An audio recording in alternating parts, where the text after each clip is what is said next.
경제전문 심층 팟캐스트 이렇다 24회입니다. 안녕하세요. 저는 숭이고요. 청취자분들 중에는 휴가 중에 이 방송을 듣는 분들도 계실 것 같아요. 와, 휴가 가서. 네, 이렇다는 이번 주도 계속됩니다. 먼저 오랜만에 나오신 알파조님 인사 좀 해주세요. 네, 안녕하세요. 오랜만에 뵙습니다. 네. 끝이에요? 네. 그런데 찬희쌤, 우리 연구소 휴가 언제예요? 네. 모르셨구나. 예. 네. 다음 주 휴가입니다. 예.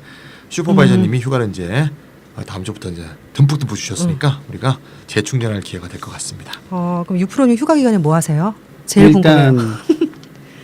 가족 유행이 계획돼 있고요. 근데 좀 짧게 갔다 올 생각이고 나머지 시간은 편한 책을 좀 볼 생각입니다. 그러니까 이제 평소 때 보지 않던 경제 아닌 책을 좀 보려고요. 어쨌든 간에 공부하시네요. 공부를 하시겠다는. 독서. 독서. 공부와 독서는 네. 어쨌건 네. 예. 찬희쌤 뭐 하세요? 저는요 그냥 굴르려 그래요. 제일 좋은 게 뒹굴뒹굴 하다가 TV 보다가 또 자다가 굴르다가 뭐 이런 거 있죠. 예. 먹다가 이러려고요. 예. 뭐 잘 쉬어야 연구도 네. 잘 되고 공부도 네네. 잘하는 거니까요. 네네. 자, 그럼 주간 경제뉴스 브리핑부터 한번 들어가 보도록 하겠습니다. 유프로님. 예, 간략히 말씀드릴 수 있는 짧은 소식인데요.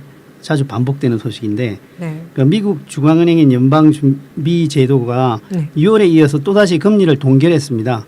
그러니까 우리가 예상한 대로죠. 그 동결 이유를 살펴보면 네. 글로벌 경제의 각종 불안 요소로 인해서 미국 경제 회복세가 둔화될 수 있는 우려가 있다라고 밝혔습니다. 하지만 미 연준은 미국 경제가 또 활기를 띠는 면이 있기 때문에 9월 늦어도 연내 금리 인상도 가능하다라는 식의 여운을 남겼습니다. 얘네들은 아무것도 안 해도 기사가 돼요. 그러니까요. 아니면 아무것도 안 하고 동결하겠다 해도 네, 굉장히 동결도 큰 기사고 기사가 무슨 되고요. 올리기라도 하면 큰일 나겠어요. 예. 그러게요. 네. 네, 미국 금리 인상은 미국만의 문제가 아니잖아요. 뭐 한 번 할 때마다 전 세계 그렇죠. 시장이 그냥 들썩들썩 하는데 근데 정말 9월 이후에 금리를 인상을 하기는 할까요? 제 생각에는 말은 그렇게 했지만 그렇게 되지 않을 것 같다는 생각입니다. 일단은 이제 일정상으로도요. 이 미연준의 FOMC는 1년에 8차례 열린다고 했지 않습니까? 네. 7월 회의가 지난 7월 회의가 5번째였습니다. 그러니까 남은 날이 9월, 11월, 12월 세 차례인데요. 네. 대선을 앞둔 11월에 금리 인상을 하기는 좀 어려울 것 같고요.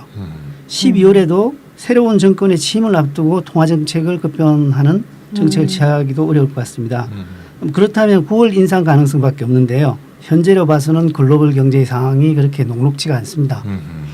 네, 그렇군요. 찬희쌤 다른 뉴스도 한번 알려주세요. 네, 이번에 일본 뉴스인데요. 네. 일본 정부가 올해 10월부터 적용하는 최저임금을 822엔, 우리나라 돈으로 환산하면 8,850원으로 정했습니다. 지난해보다 3% 인상한 것이라는데요. 네. 물론 뭐 노동자들 입장에서는 만족스럽지 않겠지만 물가가 거의 오르지 않는 일본 사정을 감안해 보면 그런대로 높은 인상률이다 이렇게 볼 수 있습니다. 특히 주목할 점은 일본 정부가 적극적으로 개입해서 최저임금 인상폭을 재계의 생각보다 오히려 높였다. 이 점이 매우 특이할 점이 아닌가 이런 생각이 듭니다. 일본 정부가 앞장서서 최저임금을 올렸을 때 그 의도는 아무래도 국민들의 소득을 늘려서 구매력을 높이겠다 이런 의지겠죠. 네, exactly. 바로 그렇습니다. 네. 이렇다 청취자분들은 잘 아시겠지만 일본 정부는 양적 완화, 마이너스 금리 등 디플레이션을 타개하고 총 수요를 늘리려는 정책을 계속 펼쳐왔잖아요. 그렇죠. 아베 정부는 근데 일본 경제가 살아나기 위해서는 어쨌건 개인 소비의 회복이 절실하다고 판단하고 최저임금까지 인상을 해서 계속 거기에 더 힘을 더 붙여야겠다 이런 생각을 하고 있는 것 같습니다. 최근이죠. 바로 얼마 전 우리나라는 2017년 최저임금을 6,470원으로 정했는데요. 네네. 그 일본과 한국의 경제 수준을 서로 이제 비교해서 감안해 보면 그 최저임금의 수준이 어떤가요? 2017년 우리나라의 최저임금 상승률은 7.3%입니다. 네. 3%인 일본보다 상당히 높은데요. 원래 절대 수준이 낮았기 때문에 경제 수준을 감안해서 비교해 봐도 일본에 비해서 최저임금 수준은 상당히 낮습니다. 2015년 IMF의 통계에 따르면 한국의 1인당 GDP는 2만 7천 달러 정도 되거든요. 네. 일본의 1인당 GDP는 3만 3천 달러 약간 못 됩니다. 그 두 개를 비교해 보면 우리나라가 84%의 수준이거든요. 1인당 GDP가. 그렇죠. 예. 그런데 2017년 최저임금 수준을 비교해 보면 한국의 수준은 일본의 73.1%밖에 되지 않습니다. 그래서 우리나라가 일본 수준 정도가 되려면 7,409원 정도. 지금보다 1,000원 정도는 더 인상되어야 일본과 비슷해지는 겁니다. 그렇네요. 거기다가 또 일본 정부는 매년 최저임금을 인상해서 향후에 시급 1,000엔 네. 한화로 하면 10,000원이 넘죠. 드디어 이거를 달성하겠다는 목표를 세우고 막 달려가고 있답니다. 그러니까 그렇죠. 소비 촉진을 위해서 막 무슨 수라도 다 써야겠다 이렇게 이제 정부의 의지가 확고하다는 거고요. 또 하나 소식이 있는데요.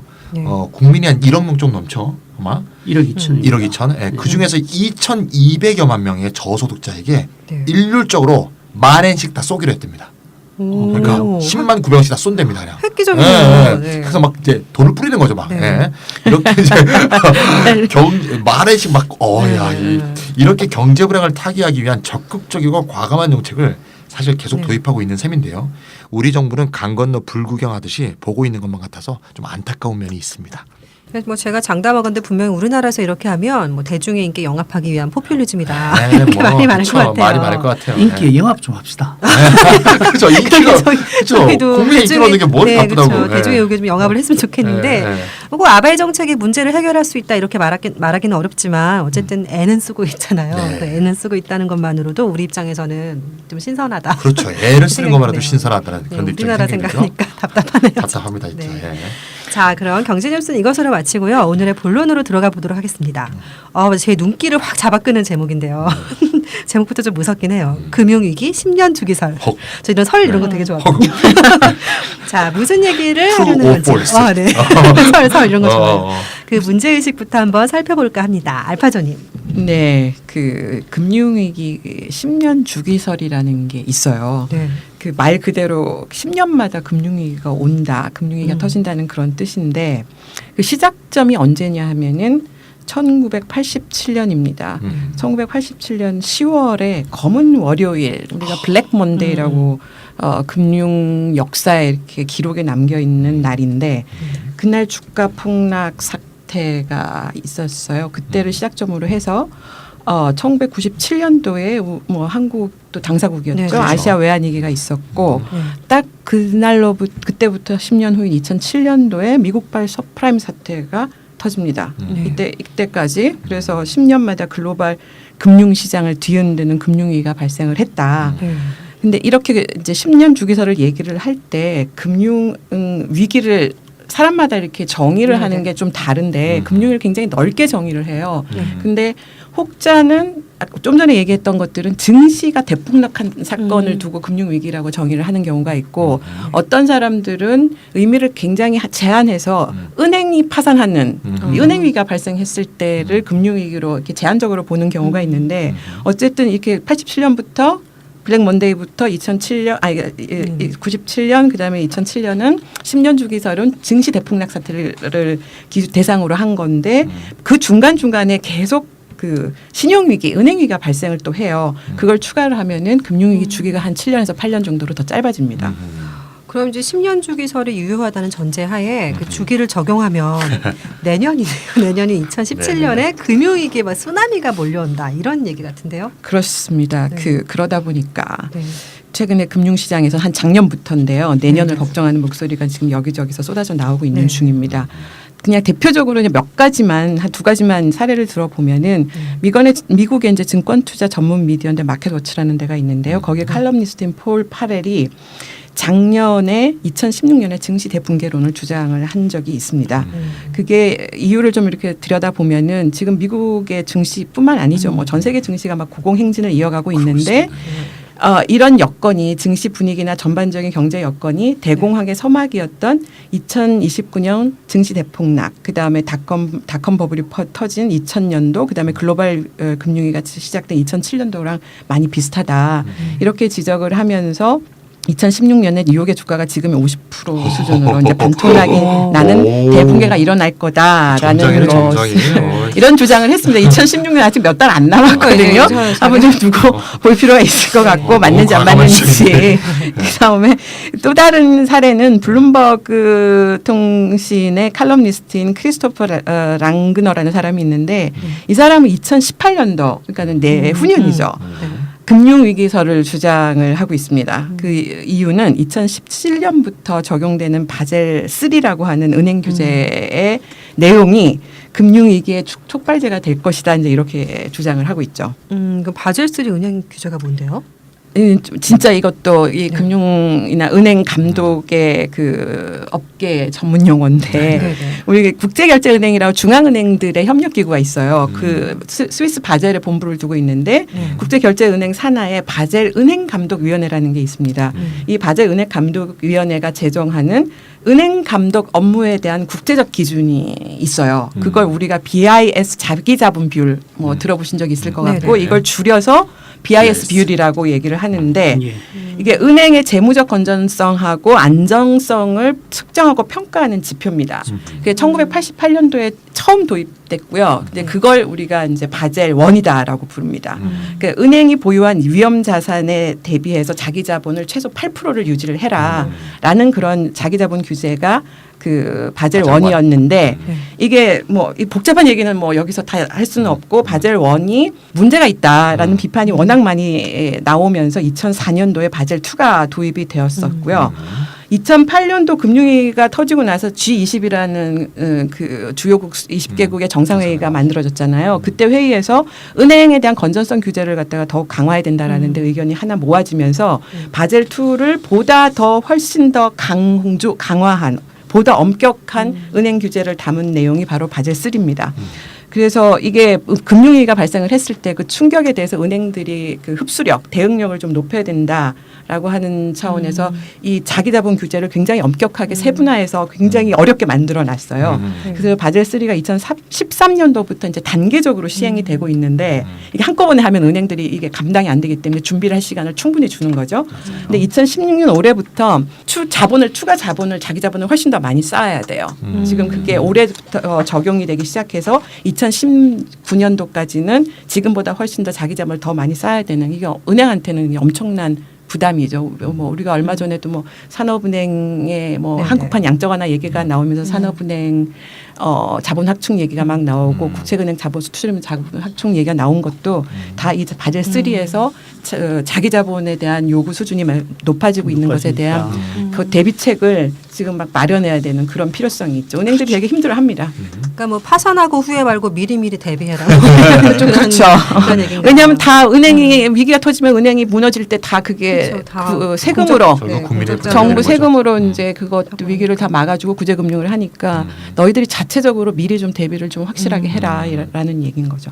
그런데요, 뭐 항상 위기다, 공황이다, 뭐 이렇게 뻥은 항상 있지만 사실 뭐 종말이다 이런 얘기처럼 휴거일을 한다 이런 얘기처럼 TV를 많이 보셨어요. 네, 별로 뭐 실제로 안 일어나는 경우가 그렇죠. 비일비재하잖아요. 근데 지금까지는 일단 30년 그렇죠. 동안 네. 계속 10년 동안 일어나긴 났거든요. 근데 네. 또 조용히 넘어갔던 경우도 많았었는데 어떻게 이번에는 될까요? 사실 그 금융 위기설, 네. 위기 주기설도 계속 나오지만 그 주기설을 부정하는 낙관론도 그 계속 또 같이 존재해 왔죠. 그러니까 대표적으로는 예고된 위기는 일어나지 않는다라는 주장입니다. 사실 예측이 결과에 영향을 미치게 되지 않습니까? 맞습니다. 붕괴할 그렇죠. 것이다라는 예측이 오게 되면 그 결과를 바꾸기 위해서 그렇죠. 여러 가지 의사결정을 바꾸거나 다른 준비 행동을 하게 되는 거죠. 맞습니다. 그러니까 예를 들어서 정부가 예고된 파국을 막기 위해서 여러 가지 정책을 동원할 수가 있는 거죠. 그러면은 예측 자체 때문에 그 일이 안 일어나게 되는 일이 있는 거죠. 그렇지만 예측했다고 해서 위기를 다 피할 수 있는 건 아닙니다. 예. 불가항력적인 결국 망한다는 건가요? 듣다 보니까 좀 더 불안해지는데요. 네, 네. 아니, 행복한 상상인 거죠. 낙관도로 그런가요? 시작한 것 같은데 달콤하게 낙관이 아니었어. 행복한 상상인 뭐야, 거지. 이거. 예, 무섭긴 한데 네. 이제 예고된 위기니까 잘 막을 수 있지 않을까 이런 행복한 상상을 하는 거죠. 네. 근데 어차피 금융위기 10년 주기설 이런 것들이 자연법 법칙처럼 뭐 이렇게 진위 여부를 딱딱 맞습니다. 검증하거나 네. 그럴 수도 없을 거고요. 근데 다만 이제 글로벌 금융위기 10주기가 다가오니까 이제 그렇죠. 과거의 위기를 네. 한번 되새겨 본다고 할까? 10주기 왜 10주기 이럴 때 썼는지 모르겠는데 어쨌든 뭐라고 해야 되지 그러면은 뭐라 하죠? 10주기가 아니면은 10년 기념? 기념이라고 이상한데? 네. 아, 어쨌든 한번 이제 돌이켜서 재검토를 해볼 필요가 있어 보이는데요. 네. 그럼 지난 30년 동안 10년마다 계속 되풀이됐다고 하셨잖아요. 네네. 이런 발생한 주요 금융위기가 어땠는지 한번 살펴볼까 합니다. 찬희 쌤. 그럼 처음에 애당초 시작했을 때 1987년부터라고 시작을 했다고 말씀하셨는데요. 네네. 그때 위기는 어땠어요? 네, 뭐 시기별로 그 각각 뭐 위기의 진원지도 다르고 네. 계기도 다르고 위기의 진폭 파장 다 차이가 있습니다만 그 이면에는 네. 금융투기의 역사를 이렇게 관통하는 정형화된 패턴이 있어요. 요거는 이제 10년마다 체크하면서 한번 좀 확인해 주시면 좋을 것 같아요. 네. 먼저 1987년부터 이제 제가 말씀드리면 네. 아까 뭐라 그랬죠?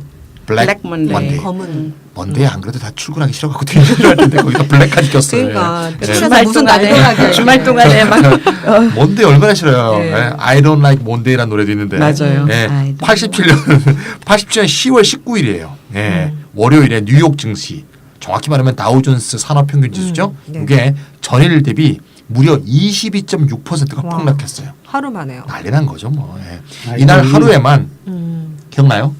우리 이때 뭐 대통령 선거 앞두고 그럴 때라서 정신이 맞아. 예. 이날 하루 동안이면 5천억 달러.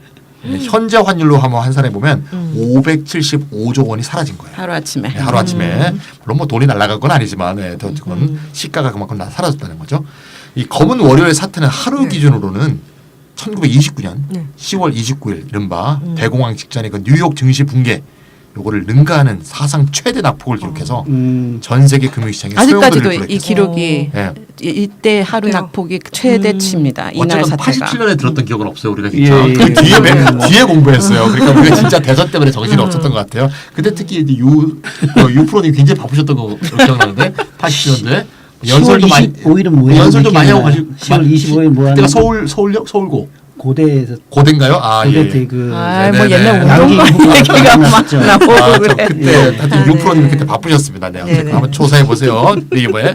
자, 그런데 신기한 게 있는데 이렇게 큰 주가 폭락이 났는데 실물 경제에 충격이 하나도 없었어요. 네, 미국 경제건 세계 경제건 네. 경기 침체가 일어나지 않고 주식 대분기 일어난 다음에 2년이 딱 지나고 나서 1989년 8월에는 뉴욕 증시가 원상태로 회복되면서 V자라 그러죠. 훅 떨어졌다가 다시 훅 회복하는 이런 회복세를 확실히 보였습니다.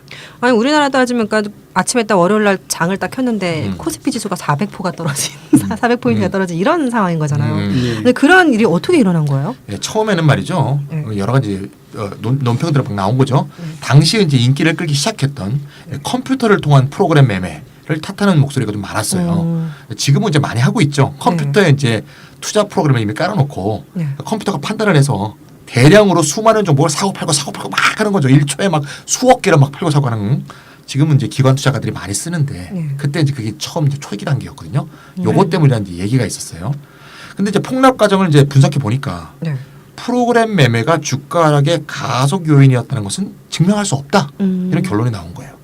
이제 미국 같은 때는 이제 큰 사건이 나면 말이죠. 미국 네. 정부가 진상 조사를 위해서 최고 전문가만으로 모아서 구성하는 블루 리본 위원회라는 게 있어요. 블루 리본이요? 블루 리본. 예. 블루 리본 서베이는 맛집 평가 별. 아, 그렇죠. 좀 비싸죠, 이게. 네, 좀 그러니까. 비싸. 네, 좋은 예. 음식점 찾아서. 그렇게 비싸면 맛있어야지. 그렇죠. 아, 옆으로 빠졌네. 예, 어쨌거나 옛날 큰 사건들 이러면 케네디 네. 암살 사건, 9.11 테러 이런 게 일어났을 때 블루 리본 조사위원회가 설치돼요. 정부가 설치하는. 그때도 블루 리본 위원회가 이제 특별 조사를 했어요. 네. 했는데도 증시 폭락의 원인을 제대로 설명하지 못했어요. 그래서 검은 월요일 주식 대붕괴는 분명한 원인도 없고 실물 경제에 대한 충격도 없었던 최초의 위기로 지금도 기록이 돼 있습니다. 좀 듣고 나니까 좀 약간 싱거운데요. 싱겁죠. 예, 예. 원래 처음에 그냥, 싱거워요. 네, 예, 뭐 아무것도 기승전결, 아닌데? 기승전결. 예, 예. 일단 기. 일단 네. 일단 위기란 게 있더라. 예. 네. 그럼 87년은 뭐 그렇게 해서 됐고요. 네. 그다음은 이제 97년이잖아요. 네네. 97년은 어땠어요? 1997년 이것도 10월입니다. 10월. 10월. 네. 문제구나. 10월에 조심해야 그러니까 돼. 네. 그 블랙 먼데이가 10월 네. 19일이었죠. 네. 근데 이게 아마 네. 10월 27일 것이 네. 27일 그러니까 미국 시간으로 10월 27일인데 네. 그날도 월요일이었습니다. 아, 월요일이에요. 그때 다우지수뿐만 아니라 네. 이제 3대 지수가 있죠. 네. 뉴욕 증시에 다우가 있고 나스닥이 있고 네. S&P 500 지수가 있는데 네. 이 미국의 3대 증시가 개장부터 뭐 네. 낙엽 떨어지듯이 추락하기 시작을 합니다. 원인은 왜 아시아 쪽에서 먼저 발생을 했는데요. 외환 시장의 불안이 뭐 엄청났죠 이때.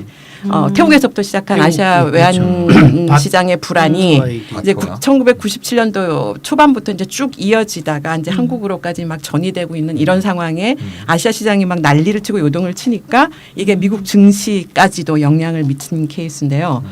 이게 미국뿐만이 아니라 다른 선진국 증시하고 신흥시장국 증시들도 뭐 일제히 나락으로 떨어뜨리는 이런 대사건이었었죠. 그때 87년도 10월 검은 월요일 사태 좀 전에 말씀하신 이후로 그 서킷 브레이커 제도라는 거를 처음으로 도입을 해요. 그러니까는 프로그램 매매 얘기가 나왔었잖아요. 네네. 그게 원인일 수도 있다라고 처음에 이제 많은 사람들이 주장을 했었는데 이 프로그램 매매 때문에 이게 그 증시가 대폭락하는 사태를 막으려고 서킷 브레이크 제도를 도입을 해가지고 낙폭이 어느 수준 되면은 이게 거래를 중단하는 이런 제도를 도입을 했는데 미국 그 증시 역사상 이 1997년 10월 27일 월요일 날 처음으로 서킷 브레이크 제도가 발동을 합니다. 그러면서 계속 그러다 한 얼마 정도 중단됐다가 다시 개장을 하면 또 그쵸. 떨어지고 막 이러면서 폐장이 조기 폐장하는 그 뉴욕 증시가 조기 폐장하는 그런 사상 초유의 일이 벌어지기도 했었죠 이날. 아까 오늘 장사 끝났습니다. 네. 조기 폐장은 그렇죠. 서킷 브레이커가 그때 처음 시작됐다. 네. 얼마나 당시 폭락이 심각했었는데요? 근데 실제로 이 사건은 네. 미니 크래시라고 이렇게 별칭이 붙어 있어요. 미니 크래시. 어떤 사람들은 피해 월요일이다. 왜냐하면 그 블랙 네네. 먼데이에 비해서 이 파장이 조금은 약하다 그래서 미니 크래시나 아니면 피해 월요일이라는 이름을 붙이기도 피가 하는데 약해. 근데 피가 더 좀 섬찟하지 검은 않아요? 검은 것보다 이런- 피가 더 섬찟한 것 같은데 네. 어쨌든 이날 뭐 서킷 브레이크 제도가 처음으로 도입이 발동하고 그다음에 증시가 조기 폐장해서 사람들이 다들 뭐 충격 그 자체였었는데 사실 증시 하락폭은 그렇게 크지는 않았었어요. 왜냐하면 7%밖에 안 됐으니까. 창희 선생님이 말씀하셨을 때 22% 블랙 먼데이가 였죠? 검은 네, 월요일이 20, 22.6%인가 7%인가 그랬었잖아요. 3분의 1밖에 다우지수가. 안 되네요. 근데 그 3분의 1 정도인 하락폭이 이제 7%밖에 안 됐고 더 중요한 거는 그 다음 날 거의 다 대부분 낙폭을 다 만회를 이건 하루 합니다. 만에? 거의 하루 만에? 하루 만에 완전히는 아니었지만 네. 어쨌든 상당 부분 3분의 2 정도 거의 다 그 만회를 하고요.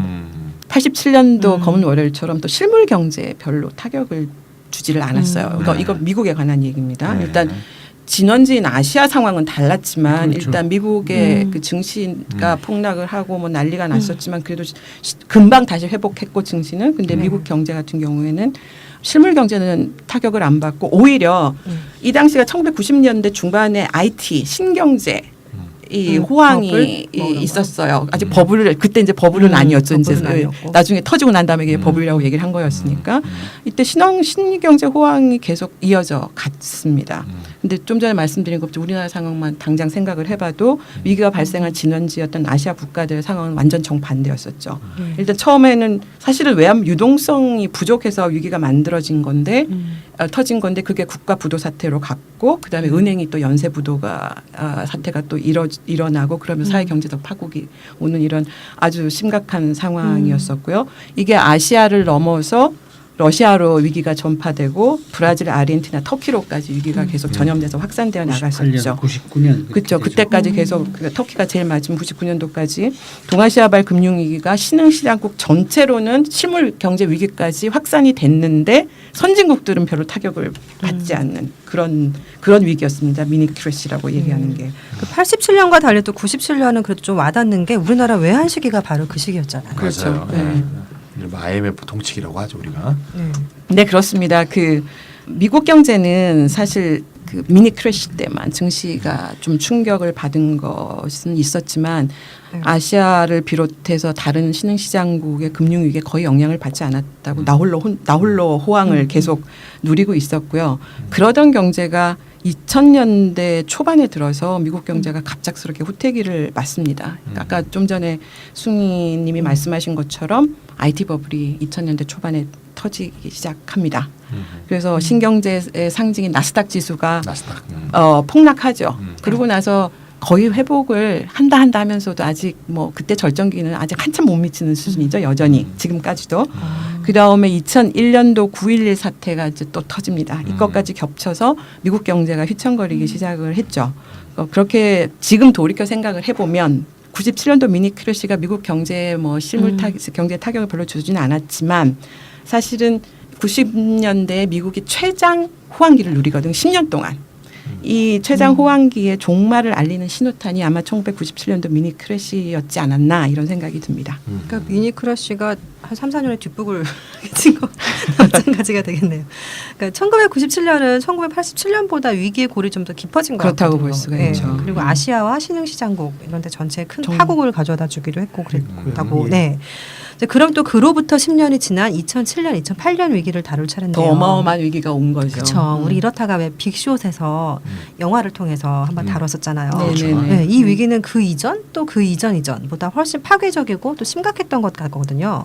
이건 유프로님께서 한번 설명을 해주셨으면 예, 좋겠습니다. 2008년 위기는 네. 여러 가지 이름으로 불리는데 일단은 르만 브라더스 사태가 2008년에 있게 되죠. 맞아요. 서브프라임 모기지 사태는 보통 2007년이라 그럽니다. 네. 근데 2008년에 르만 브라더스 사건의 원인은 바로 서브프라임 모기지에 있었죠. 네, 맞습니다. 즉 미국 부동산 시장이 붕괴했기 때문이죠. 음. 그러니까 2000년 초반에 아까 IT 버블이라고 그랬지 않습니까? 네네. 흔히 또 닷컴 버블이라고도 닷컴 하죠. 버블, 네. 닷컴 버블이 붕괴하면서 그 선진국 미국의 경기가 하락했다가 그 이후에 계속 상승세를 누립니다. 그 상승세를 누리는 동안에 미국의 부동산 시장이 호황을 맞습니다. 누리게 되거든요. 네. 그런데 이 호황이 비우량 모기지 부실 대출, 이른바 서브프라임 모기지 부실 대출에서 기인했다라는 거죠. 네. 그래서 그게 결국 불량 부실 대출에 기반한 호황이었기 때문에 한순간에 꺼져버린 겁니다. 우리가 영화에서 봤듯이요. 그렇게 되니까 그 부실 대출과 관련된 여러 금융 상품에 투자해두었던 미국과 유럽의 거대 금융회사, 대마불사라고 불리던 금융회사들이 대마불사. 네. 금융회사들이 파산 위기로 이게 전이가 되었죠. 네네. 그리고 하는 순간에 글로벌 전체 금융시장이 얼어붙는 신용경색이 발생했습니다. 그래서 선진국의 금융시장의 작은 경색이 신흥국 시장으로 확산됐죠. 그럼 이제 증시의 양상은 어땠을까요? 87년과 비슷했을까 아니면 97년과 비슷했을까 궁금한데요. 제일 심했죠. 그 당시 미국의 증시는 다가오는 파국을 예고하듯이 2007년 10월에 최고점을 찍었습니다. 그래서 증시는 대체로 경기에 선행한다고 그러는데 네. 2008년에 대파국이 왔지 않습니까? 네. 그런데 증시의 폭락은 2007년 10월에 왔습니다. 그때 제가 그 미국에 있었거든요. 네. 이때 이미 부동산 시장이 문제가 생기고 터지기 시작을 했던 거예요. 그렇죠. 그러면서 이제 금융시장 쪽에서는 슬슬 위기 얘기가 막 터져 나오는데 아무도 이제 그걸 받아들이고 싶지 않은 거죠. 이제 그런 분위기였었어요. 2007년도가 이때가 대선 준비 기간이었나? 지금 같은 딱 시기였었어요. 그렇죠, 맞아요. 이제 그러다 보니까 금융시장에서 그런 위기 징후들이 막 터져 나오는데 아무도 나 몰라라. 그러니까 대선 때 대선으로만 관심이 이렇게 집중되는 그런 시기였어요. 그러면서 이제 이미 주식은 2007년도 10월을 정점 찍고 그 다음에 이제 곤두박질 치고 있었죠 이때.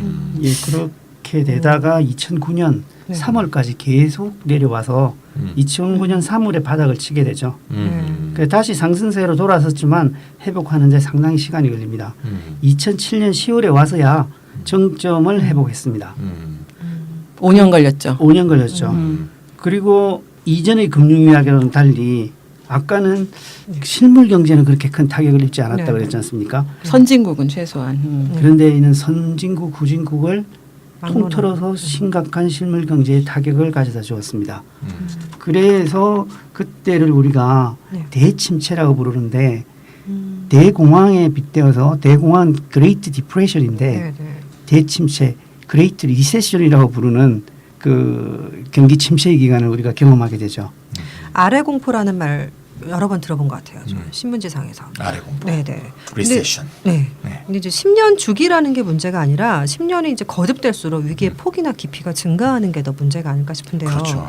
근데요, 이 위기란 게 80년대 이후부터 시작된 걸로 보이는데 그렇다면 이게 신자유주의의 경제 체제와 어떤 관계가 있을까 네. 또 그런 생각이 들거든요. 오늘 한 번 더 해야겠습니다. Exactly. 예. 정확히 맞추셨는데요. 신자유주의 이전인 50년대, 60년대도 네. 그때 이제 소위 자본주의 황금기라고 하잖아요. 예. 네. 미국 자본주의도 쫙 발전하고 유럽은 사회복지 국가가 막 생기고요. 근데 이 시기가 사실 따지고 보면 자본 통제의 시기였거든요. 그러니까 물론 그때도 호황과 침체의 사이클이 없었던 것은 아니고요. 네. 뭐 약간 위기가 있었어요. 70년에 미국의 금태환 중지라든가 74년대 오일 쇼크 등의 충격이 있었겠지만 금융자본의 이동이 그래도 통제되고 있던 시절이었거든요. 네. 그래서 세계를 뒤흔들 만한 금융위기로 아까 금태한 중지라든가 오일 쇼크 네네. 등이 그런 금융위기로 비화되지는 않았던 거죠. 그래서 이 시기는 또 어떤 특징이 있냐면 실물 경제가 잘 되면 증시도 잘 되고 실물 경제가 안 되면 증시도 안 되고 즉 실물 경제 사이클하고요 증시의 사이클이 같이 움직였던 거예요. 그게 이제 신자유주의 이전 시기의 특징이다. 이렇게 이제 기억하시면 될 것 같고요. 네. 근데 문제는 이제 신자유주의 시대 80년대가 거치면서 상황이 달라집니다. 신자유주의가 뭐예요? 자본과 노동의 자유로운 이동 아닙니까? 예. 미국에서 시작된 금융 자유화의 물결이 전 세계로 퍼져나가면서 국경을 넘나드는 금융 투기의 역사가 다시 시작이 된 거죠. 실물 경제 흐름과 금융시장의 연결고리가 끊어진 것은 아니라 하더라도 이 약화가 된 거죠. 그래서 돈이 돈을 낳고 돈이 돈을 버는 금융자본의 팽창 속도가 실물 경제의 성장을 앞지르기 시작한 거죠. 그래서 이 과정에서 이제 투기와 위기를 반복하는 금융위기의 정형화된 패턴이 다시 등장했다 이렇게 볼 수 있고요. 집단적 투기가 이제 금융시장의 거품을 키우고 그 원인을 분명하게 지목할 수 없는 집단적 패닉이 발생하면서 다시 거품이 붕괴하면서 막 나락으로 떨어지는 이런 악순환이 이제 반복되는 시대가 된 거죠. 여기서 그 1980년대 이후와 그 이전에 또 다른 차이가 하나 있는데요. 네. 거품이 커졌다가 거품이 붕괴하는데 보통 거품이 붕괴하면 장기 침체가 온다, 경기 침체가 온다. 라는 공식이 있었는데 그 공식도 이미 희미해졌어요. 아까 좀 그렇죠, 전에 그렇죠. 말씀 이 10년마다 발생하는 그 초기 금융 위기들을 보면은 주식 시장은 대폭락을 했는데 실물 경제는 별로 타격을 받지 않는 거죠. 그래서 거품 붕괴가 곧 장기 경기 침체를 가져오는 것은 아니다라는 이런 얘기가 되고 문제라기보다는 왜 이렇게 장기 침체로 안 가느냐 그 이유가 가장 핵심적인 이유가 뭐냐면 거품이 붕괴를 하면 그 이후에 정부가 곧바로 뛰어듭니다. 금융시장을 떠받치기 위한 정부의 전면적인 개입이 이루어지죠. 돈을 막 받고 구제금융에 뭐 네. 구제금융부터 시작해서 유동성 뭐 엄청나게 쏟아붓는 일들이 계속 반복되는 거예요. 음. 그러면서 버블로 막는 정책이 일상화되기 시작을 한 거죠. 버블. 이게 그러다 보니까 이게 그 주식 시장이 금방 충격을 받았다가 다시 튕겨 오르는 힘이 자기가 뭔가 잘 돼서 튕겨 오른다기보다는 정부의 이런 전면적인 개입이 굉장히 큰 역할을 했다고 볼 수가 있습니다. 그래서 신자유주의 시대 우리가 뭐 그 작은 정부의 시대다라고 얘기를 하지만 금융 위기가 딱 발생하면 완전히 다른 상황이 벌어지는 거죠. 그렇죠. 정부가 무조건 온몸을 바쳐서 금융 시장을 살리려고 하는 그런 대대적인 개입을 하게 됩니다. 그러다 보니까 2008년도에는 이 위기의 진폭이 실물 경제까지 다 삶아 먹을 정도로 커졌는데 이때는 주류 경제적인 통념에서는 생각할 수 없는 이단적인 정책들이 이제 막 쏟아져 나오는 마이너스 거죠. 금리 같은 거. 마이너스 금리가 나왔고 우리도 이렇다 방송에서 여러 번 다뤘죠. 양적 완화라고 완화. 하는 네. 것도 이런 이단적인 정책까지 등장을 해도 아무도 이게 문제라고 얘기하는 사람이 문제라고 얘기하는 사람이 있긴 있지만 그거에 대해서 시비를 크게 걸지를 못하고 있죠. 여기서 이제 제기되는 의문이 있는데 거품을 키우는 정부의 그 전방위적인 금융시장 부양책이 지금 이루어지고 있다고 볼 수 있는데 이런 정책이 과연 거품 붕괴 자체를 막을 수 있는 것일까? 이게 이제 다시 금융 이 주기설로 돌아가면 10년마다 위기들이 터지고 있는데 지금 정부가 지금 온몸으로 지금 이 금융 위기가 거품을 터지는 걸 막고 있다. 온갖 정책으로. 그러면은 이게 다 막을 수 있을까 이런 의문이 제기되는 거고 그러다 보니까 이제 금융 주기설이 다시 고개를 들기 시작한 것도 이 질문하고 분명히 관련이 있는 것 같아요. 그런데 이제 사실 거품이라면 네. 막을 수가 없는 거죠. 거품의 예, 붕괴는요. 이게 터지는 거품인가 거죠. 아닌가 네. 터지니까. 그러니까 이제 헷갈릴 때가 있지만 터지고 난 거품이라면 다음 터져야지. 터질 터지게 수밖에 되는 없죠. 거죠. 네. 그런데 현재의 지금 금융시장이 거품 상황이라고 이야기하는 강력한 근거는 실물 경제 흐름입니다. 그런데 실물 경제는 2008년 금융위기 이후에 저성장의 늪에서 빠져나왔다는 어떠한 신호도 보내주고 있지 않습니다. 미국 경제 같은 경우가 2009년 3월을 기점으로 침체기에서 어느 정도 벗어나서 연 2%의 성장을 하고 있긴 합니다만은 네. 그래도 선진국 중에서는 상당히 나은 성과를 보이고 있지만 여전히 활력을 회복했다고 할 수가 없고요. 그 대표적인 이제 사인이 무엇인가 하면은 미국의 그 공식 실업률의 그 실제적인 내용인데요. 미국의 공식 실업률은 5% 되니까 상당히 좋아졌습니다. 그렇지만 이렇게 5%로 내려간 이유는 구직을 단념해버린 사람, 불완전하게 취업한 사람 이런 것까지 다 이런 사람들까지 다 포함된 수치이 실업률 되면 10%가 훨씬 넘는 거죠. 음. 그리고 이제 실제 내용으로 보면 실업률이 내려왔으면 실질 임금이 올라야 되는데 실질 임금의 하락세가 계속되고 있는 겁니다. 그러니까 상위 소득 5%에서만 2014년 실질 임금이 위기 이전인 2007년보다 약간 올랐고요. 나머지 95%의 경우는 거의 10년 전인 2007년도의 임금 수준을 회복하지 못하고 있습니다. 계속 내려가고 있어요. 그럼 이렇게 실물 경제가 계속 장기 침체 국면에서 벗어나지 못하고 있는데 그럼 이 이유를 뭐 총수요 부족 이런 걸로 봐야 될까요? 이 장기 침체가 구조적인 이유가 있다라고 얘기를 하면서 그럼 도대체 이 원인이 뭐냐라고 네. 할 때 어려운 문제고 이 답을 뭐 쉽게 할 수 있지는 않는데 네. 좀 이걸 놓고 뭐 여러 가지 경제학자들이 의견을 내놓고 있습니다. 그 처음에 2015년도 그 다보스 포럼에서 이 구조적 장기 침체론 secular stagnation이라 영어로 secular stagnation이라는 아젠다를 던진 사람이 레리 썸머스인데 네. 이 사람이 그런 얘기를 했어요. 그 구조적 장기 침체에 이미 진입했다 세계 경제가라고 얘기를 했는데 그 이유가 서머스에 따르면은 만성적인 수요 부족 때문에 발생하는 것이다라고 수요 부족 문제라고 그 지적을 하고 있고 버냉키 같은 경우에는 세계적 차원에서 저축이 너무 많다. 저축의 과잉 때문에서 발생하는 거다라고 얘기를 합니다. 어쨌든 두 사람 다 뭐냐면 어떤 공격적인 통화 정책 이게 뭐 양적 완화가 됐건 아니면 마이너스 금리가 됐건 이단적인 통화 정책을 쓰더라도 지금 과잉 저축이든 아니면은 뭐 만성적인 수요 부족이든 지금 세계 경제가 직면한 이 문제를 해결하지 못한다. 절대로 초과 수요를 만들어내지 못한다라는 게 두 양쪽의 다 입장입니다. 그런데 왜 또 하나 이제 여기에서 왜 초과 수요가 더 만들어내지 못하느냐 또 다른 이유가 하나 있는데 이게 기술 발전 불황기에도 혁신은 계속 일어나거든요. 오히려 이때 더 혁신이 더 많이 일어나요. 그래서 우리가 기경제 시간을 지난번에 다뤘지 한 3주 전에 다뤘나요? 지금 디지털 경제도 사실 이렇게 구조적인 장기 침체 한 몫을 하고 있습니다.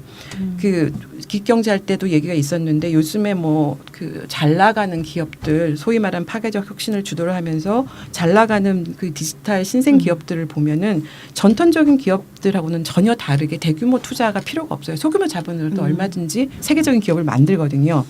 그러다 보니까 투자 수요가 크지가 않습니다. 그 다음에 기술 혁신이 너무나 빠른 속도로 일어나니까 오늘은 이게 새 기술이었는데 이게 내일 되면 이게 다시 험기술이 돼버리는 거예요.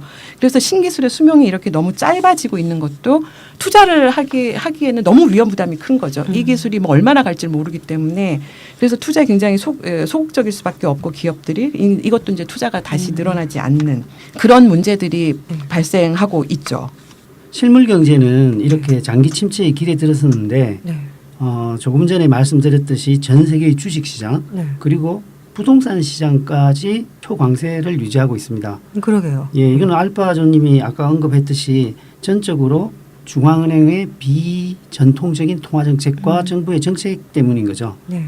그러니까 대대적인 구제 금융을 하는데 이어서 마이너스 금리, 양적 완화 정책을 정말 전례 없이 펼치고 있기 때문입니다. 그래서 금융시장의 유동성이 과잉 상태에 있는 거죠. 그러니까 이것 때문에 거품이 거품을 막는 뭐 흔히 민스키 모멘트라고 하는 것인데 그것이 지연되고 있다라고 할 수가 있습니다. 그렇지만 아까 말씀드렸던 건데 네. 거품은 붕괴할 수밖에 없습니다. 거품을 거품으로 막고 또 거품으로 막을 수는 없는 일이거든요. 그래서 이것이 폭력적 방식이든 연착륙이든 조정이 불가피할 것으로 보는데 만일 거품이라면은 연착륙은 잘 안 되죠. 그렇죠. 터지니까. 거품을 그러니까 뭐지? 풍선도 잘 안 되는데 거품은 그렇죠. 과연 되겠는가? 희망차 조금씩 빼서 결국 연착륙. 이렇게 돈은 많이 풀려 있는데 그 풀린 돈을 생산성으로 사용할 수 있는 투자 기회가 절대적으로 부족한 상황이란 말이죠. 네. 그래서 시중에 풀린 과잉 유동성이 결국 이미 존재하는 자산에 몰려서 가격 거품만을 키울 수밖에 없는 거죠. 그런데 이것이 하나의 충격이 왔을 때 움츠러들기 시작하면 말씀드렸듯이 거품이 빠지는 거죠. 아까 우리가 앞에서 그 낙관적인 시각에 대한 얘기를 했었잖아요. 그러니까 예측되는 위기는 그 결과를 바꾸기 위한 의사결정과 행동을 낳기 때문에 위기를 뭐도 잘 피해갈 수 있다 이렇게 얘기를 했었는데 근데 이제 그렇게 하려면 정부가 문제를 해결해야 되는 건데 지금까지 보면 오히려 정부가 오히려 그 위기를 키우고 뭐 이제 주범이 아닌가 싶은 생각도 드는데요. 좀 황당하거든요. 그러니까 이제 거품이 자꾸 생기면 네. 거품이 생기는 원인도 제거하는 좀 정책을 세우고 다시 거품이 안 생기기 위한 예비 조치도 세우고 이제 정부가 이제 옳은 방향으로 움직여야 되는데 아까 계속 나왔잖아요. 정부는 네. 거품에 거품을 더하는 정책을 쓴다고. 네. 그러니까 이제 근본적인 해결을 위한 정책을 안 쓰는 거죠. 정부가. 그러니까 위기를 알더라도 문제 해결 방향으로 정부가 움직이지 않는 거예요. 그 왜 정부는 왜 그러냐? 뭐 정부가 뭐 꼭 무능력 회사라기보다는 그 만약에 거품을 알아요. 네. 근데 그 거품을 좀 안 생기도록 하는 이제 정책을 쓰면 인기가 없죠. 금융시장이 가만 안 있을 거 아니에요? 그렇지. 금융시장은 자꾸 거품이 생기는 걸 좋아할 거 아니겠습니까? 그렇죠. 그러면 예를 들면 갑자기 주가가 막 폭락했다. 그러면 주가가 빠진다. 폭락까지 아니에요. 주가가 조금만 떨어져도 주가 빠진다. 오늘 시가 몇 조 날라갔다. 매일 경제신문에 나고 난리치잖아요. 멀리 보면 좀 조금 빠지는 건 감수해야 되는 건데 그러나 감수를 하지 않죠. 그래서 고양이 목에 방울 달게 하고 그렇죠. 비슷한 그렇죠. 것 같아요. 더구나 이제 선거를 앞두고 있는 상황이라면 정부의 선택은 더 좁아질 수밖에 없어요. 선거가 앞두고 있는데 경기가 나빠지면 안 되잖아요. 그렇지. 주가가 네. 폭락하고 그러면 뭐 선거를 못 치르는 거죠. 거기 돈이 얼마나 갈 일이 있어요. 선거에도. 올해만 이제 미국 대선이 있죠. 내년에 2017년에는 프랑스 대선이 있어요. 또 독일 총선이 있어요. 우리나라도 대통령 선거가 있습니다. 야 정말. 그렇다면 이제 거품 붕괴가 가져올 파괴적 영향이 두려워서 선거 때까지는 하여튼 어떤 수단과 방법을 동원해서도 거품에 거품을 더하는 거품에 막 바람을 불어서까지 막 거품을 불러일으키는 이런 정책을 정부는 펼 수밖에 없다 이렇게 되는 거고요. 그래서 각국 정부가 이제 한편에서는 자산시장 거품을 경계하면서 비정상적인 경제 정책의 출구를 세워야 된다 말은 합니다만 금리 인상 한다 네, 하면서 지금 한다 하는 거죠. 못한다 네, 못한다라고 근데 하고 있는 거죠. 하면 어떻게 하냐 이렇게 되는 거죠. 그래서 다른 한편에서는 온몸으로 이제 출구를 딱 막고 있는 거죠. 출구를 가지 못하게 이렇게 하고 있는 상황입니다. 맞아요. 근데 우리도 생각해 보면 집값 유지시키려고 정부가 별의별 짓을 다 하잖아요. 짓을 다 하잖아요. 네. 그러니까 제발 우리 정권 안에 내가 정권을 네. 잡은 이 시기에만 그치. 터지지 말아라 이런 네. 식으로. 폭탄 네, 돌리기 그쵸. 하는 거죠. 폭탄 놀래기 예. 지금 뭐 늘 그랬죠. 네. 그럼에도 네. 터집니다 언젠가는. 그러니까 이제 거품을 최대한 꺼트리지 않으려고 하는 게 이제 각국 정부의 의도 혹은 뭐 갑자기 옛날 주문일 오라 생각나지 않아요? 보글보글. 그쵸. 네. 네. 정부가 보글보글이에요. 예. 네. 예. 저기 하여튼 금융자본하고 신자유주의 정부가 네. 보글보글 파트너예요. 예. 보글보글 2인용이잖아요. 예. 혼자 하면 힘들어요. 예. 네. 아, 근데 들으면 들을수록 위기를 피할 수 있을까, 피할 수 없다 이런 생각이 점점 이제 드는데요. 과거의 위기는 미국 혹은 아시아 등에서 위기가 시작됐잖아요. 그럼 이제 다가올 위기가 이제 그게 사실이라면 뭐 어디에서 시작될까요? 발원지. 사실 네. 어딜지 알 수가 없을 정도로 네. 전 세계 경제 도처에 음. 지뢰가 깔려 있다고 말씀드리는 게 맞을 것 같아요. 네. 일단 먼저 생각나는 거는 브렉시트 이후에 영국 파운드화가 같이 추락하고 그리고 부동산 시장이 불안한 상태를 보이고 있잖아요. 네. 그리고 이탈리아, 포르투갈, 스페인 지난 시간에 했듯이 은행 부실 채권 문제가 심각한 상황입니다. IMF가 세계 경제 전망을 수정하면서도 이 요인을 하나를 꼽았죠. 그리고 중국의 부동산 시장 거품, 그리고 그림자 금융의 부실 채권 문제 등등 네.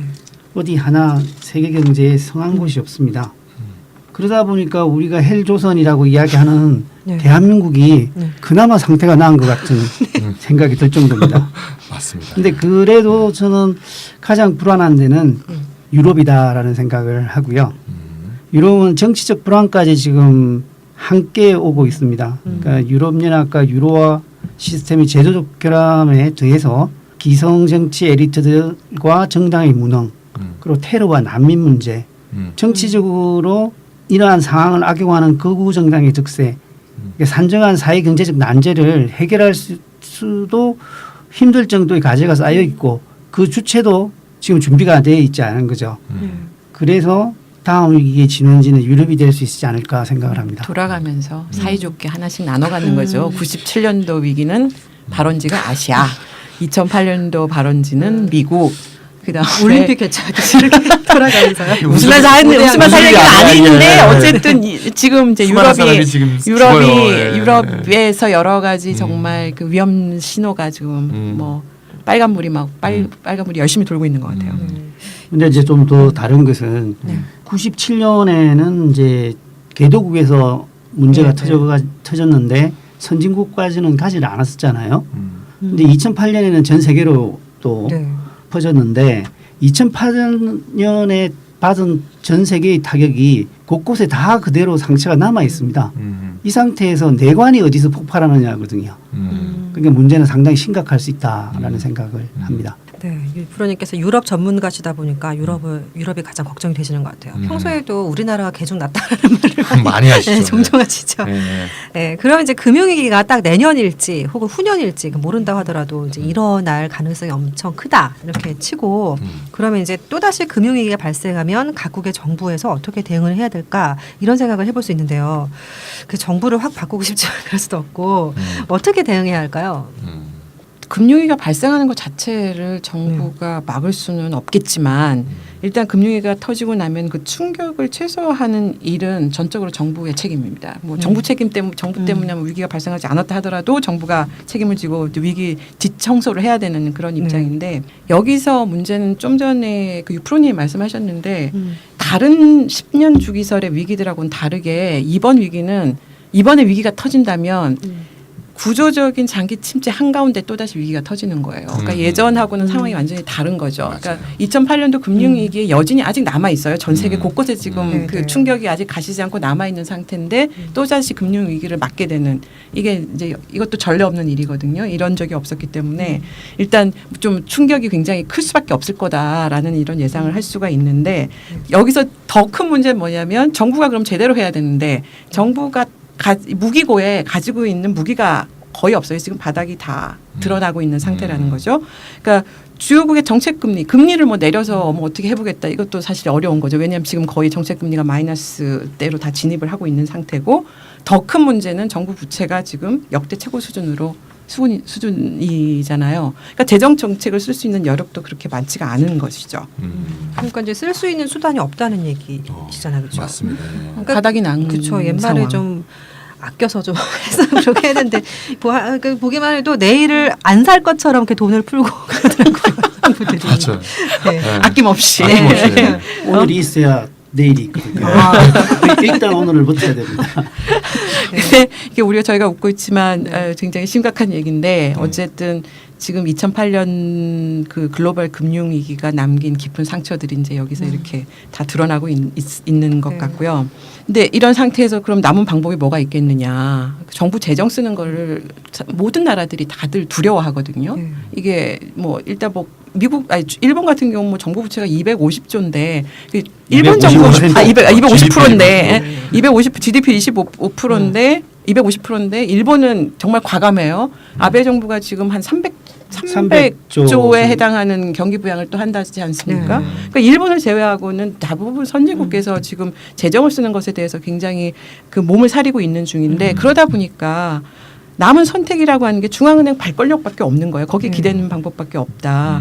그래서 앞으로 만약에 이 금융시장이 또 한번 휘청거린다, 위기가 온다 이렇게 했을 때 정부가 할 수 있는 게 뭐냐. 양적 완화를 지금 하고 있는 양적 완화를 더 크게 한다던가 아니면 마이너스 금리를 더 내린다던가 그런 가능성이 충분히 있겠죠. 근데 좀 전에 말씀드린 것처럼 이렇게 통화 정책으로 과연 전 세계적으로 실물 경기가 구조적으로 침체하고 있는 이 저성장의 늪에 빠져 있는 이 경제를 살려내느냐. 그건 그렇지 못하다는 거예요. 그러다 보니까 벤 버냉키 전 연준 의장이 얘기한 대로 만약에 다음번에 위기가 오면 이제 그렇게 전제를 깔았어요. 다음번에 위기가 오면 2008년도 금융위기보다 더 큰 충격, 거품 붕괴 충격이 올 수가 있고 그런 경우에 대비해서 헬리콥터 머니라는 것도 우리가 적극적으로 고려를 해봐야 된다라고 얘기를 한 거죠. 뭐 어디 한번 너희 돈에 한번 깔려 죽어봐라. 헬리콥터에서 뿌리려면. 죽고 싶다 이렇게. 네. 깔려주고. 헬리콥터 버니 기억나요. 이렇다 14회인가요? 네, 한번 다뤘었죠. 새누리당의 네. 총선 공약이었던 그 양적 완화 다루면서 설명을 했던 것 같아요. 네, 그 버냉키가 제안한 헬리콥터 머니는 사실은 겉으로는 그러니까 정책을 담당하는 중앙은행이 뭐 돈을 네, 찍어서 네. 뿌리는 거니까 통화 정책으로 보이는데 외형적으로는 통화 정책으로 보이는데 사실상은 재정 정책이죠. 그러니까 그 부분이 없어지는 거죠. 이제 그 부분이 이제 없어지는 거죠. 네. 그래서 재정 정책을 못 쓰게 정치권들이 뭐 발목을 잡고 있으니까 네. 그러면 발권력을 이용해서 돈을 찍어서 그 돈을 정부가 쓰게 하자라는 얘기인 거죠. 그래서 통화 정책의 외표를 쓴 재정 정책이라고 볼 수가 있는데 사실 과감한 확대 재정 정책을 하는 것 이외에는 지금 부족한 수요 문제를 해결할 수 있는 방법이 없다라는 그런 시각에서 그런 입장에서 나온 얘기고요. 이런 얘기들이 우리한테 익숙하지 않습니까? 다시 네. 케인즈로 돌아가자라는 그런 뜻으로 들립니다. 죽었던 케인즈가 다시 살아나는. 살아나고 있습니다. 지금. 예, 저도 헬리콥터 마니가 마지막 수단이 아닌가 생각하는데요. 유럽을 생각하면 유로존을 생각하면 헬리콥터 머니도 쓰기가 힘들다라는 거죠. 유로존인 19개 국가인데 중앙은행이 하나입니다. 그래서 유럽 중앙은행이 헬리콥터 머니를 뿌리게 되면은 19개의 나라에다 뿌리게 되는 건데 그렇게 되면은 결국 독일 같은 강력한 국가에서 주변부 국가로 재정 이전이 막 일어나는 거거든요. 그렇죠.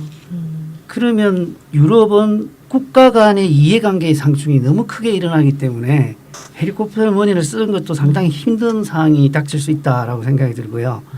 아주 낙관적이고 이자 비관적인 이야기인데 남은 수단은 뭔가 경제의 자연 치유 능력에 맡길 수밖에 없는 상황이 오지 않을까 하는 생각을 합니다. 그게 뭐가 낙관적이에서 그러니까 매우 돌려서 말씀하시는 게 아닌가 세상은 망하지 싶은데. 않는다. 망하지 않는다. 어떤 해결책을 찾지 네. 않겠느냐라는 예. 낙관론. 죽을 것 같아도 죽진 않는다 뭐 이런. 환적이면서도 비관적이다. 참 네. 말이 좀 패러독스합니다. 네. 어쨌든 우리가 참 우리 사실 인생 대부분의 시기를 신자유 시대에 우리가 살았잖아요. 그러네요. 네, 근데 10년 전에 이제 한 8년 정도 전이죠. 2008년도 이제 글로벌 금융위기를 우리가 겪었는데 이제 이게 너무 분명한 것 같아요. 이제 신자유주의 체제가 이제 무너지기 시작했다. 확실하게 보여준 역사의 기록으로 2008년 금융위기가 이미 남아 있지 않습니까? 그 이제 신자유주의 체제가 무너지고 있는 그런 모습들이 우리가 여러 곳에서 발견할 수 있는 것 같아요. 사실 세계화가 후퇴하고 있죠. 신자유주의의 대명사였던 다들 자국의 고용과 산업을 지키기 위해서 경제 민족주의가 고개를 들고 있고 미 대선 주자인 뭐 트럼프나 또는 뭐 힐러리 클린턴이나 다 보호무역주의를 다 얘기하고 있습니다. 지금 또 브렉시트라는 건 그것을 보여주는 역사적인 정점의 사건이라고 볼 수 있고요. 어쨌건 신자유주의는 금융자유화가 마치 만병통치약인 것처럼 사실 얘기해 왔잖아요. 또 IMF가 그거를 선전해 왔고. 그래서 근데 그 IMF가 최근에 입장이 바뀌었죠. 그래서 글로벌 자금의 투기적 흐름을 막기 위해서는 자본 통제가 필요하다. 금융자유화를 선봉해서 이렇게 선전해 왔던 IMF가 입장이 바뀐 것 자체가 신자유주의 시대가 저물고 있다는 대표적인 징후가 아닌가 이렇게 보여집니다. 사실 몇 년 전만 해도 우리가 이렇게 될 수 있을 거라고 상상을 못했어요. 억울해 한국 입장에서. 예. 우리가 IMF한테 다 속아갖고 말이야. 다 사실 진짜 왜 그런지 모르겠어 지금 생각해보면. 허리 졸라매고. 우리 사실 그거 안 하면 나라가 완전히 망해서 그쵸. 무슨 지구 지도에서 지워지는 것처럼 생각했잖아요. 그쵸. 예, 그 당시에는 교과서였죠. 예, 아무 상관이 없는 건데 지금 와서 보니까. 당시에 네. 왜냐 IMF 말을 잘 듣는 국가의 1등이 한국이었거든요. 맞습니다. 예. 그래서 IMF가 자기 정책을 자랑하고 선전할 때 늘상 나온 얘기 한국이어서 한국이 너무 말을 잘 들어가지고 우등생. 우등생. 예. 아니 우등생 정도는 최고 최우등생. 우등생이야. 네, 참나. 대단해. 그 근데 억울해. 스티글리츠는 뒤에 분석할 때 네. 그나마 안 들었던 것 때문에 살아났다. 어쨌건 근데 역사적으로 한번 좀 더듬어 보면 신자유주의라는 게 왜 생겼냐 생각해 보면 1970년대 위기로부터 생겼잖아요. 1970년대 때 사실 스태그플레이션이 발생하면서 이 문제 또 이제 사회복지 정책이 그런 그 사회민주주의 국가의 위기 이런 것들로부터 이제 사실 신자유주의가 태동했잖아요. 사실 어떤 새로운 이념과 새로운 정책이 태동하려면 사실 위기가 선행하는 거죠. 따라 지금 말하자면 저성장의 위기, 구조적인 수요 부족 문제에서 이런 위기가 지금 발생하고 있다면 이 시기야말로 신자유주의를 대체하는 새로운 경제적, 사회적 패러다임이 사실 요구되고 또 등장할 수 있는 그런 밑거름은 다 마련된 게 아니냐 이런 생각이 듭니다. 그래서 우리가 그게 그럼 뭐냐?